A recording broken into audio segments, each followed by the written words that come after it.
Nobody believed him, not his family, not his friends, not even the bank that repossessed his car, the same car he'd end up sleeping in for the next 11 months.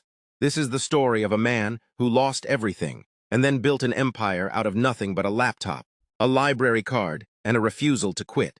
3 years earlier, he had it all. A corner office, a six-figure salary, a wife who believed in him, and a daughter who thought her dad hung the moon. He worked in finance, a mid-level analyst at a firm that seemed untouchable. Until it wasn't. The market crashed. The firm folded overnight.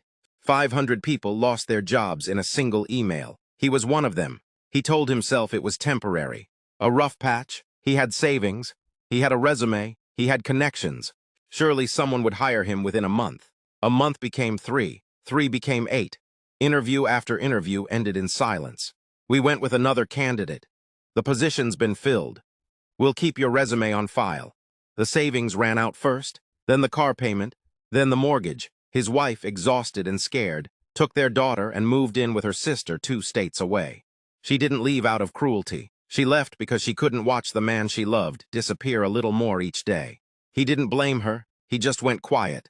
And one night, with nowhere left to go, he backed his old sedan into a Walmart parking lot, reclined the seat, and closed his eyes. That parking lot would be his address for the next 11 months. People assume homelessness looks a certain way. It doesn't. It looks like a man in a collared shirt, freshly shaved in a gas station bathroom, walking into a public library at 8 a.m. sharp because that's when the doors and the free Wi-Fi opened. He showered at a 24-hour gym using a guest pass he found in an old magazine. He ate what he could afford, which some days was nothing at all. He kept a single suit in a garment bag on a hook in the back seat, pressed and ready in case an interview ever came through. Most nights he didn't sleep. He watched.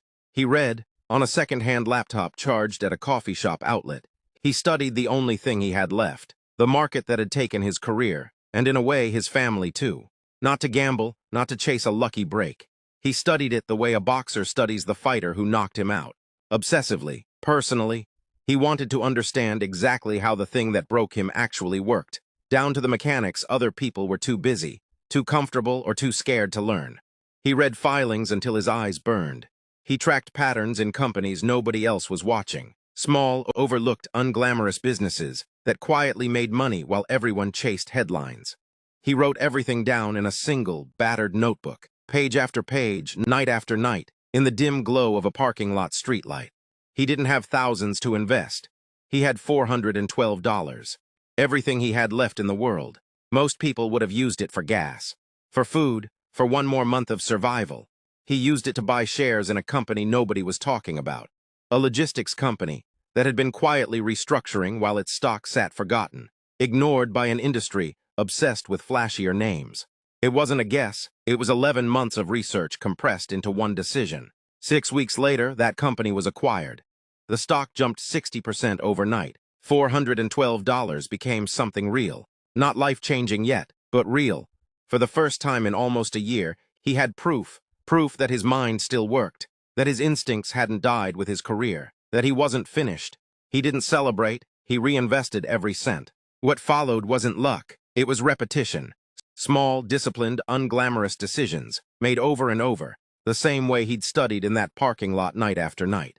He turned $400 into $4,000, $4,000 into $40. He kept living out of his car for months after he technically could have afforded a motel room, because he'd learned something in the worst year of his life. That comfort too early kills momentum. He started writing down his research and sharing it, first with a handful of strangers on an online forum who couldn't believe an anonymous account was calling moves that professional analysts were missing. His notes turned into a newsletter. His newsletter turned into a following. His following turned into capital, people who wanted him to manage what he'd already proven he could do with almost nothing.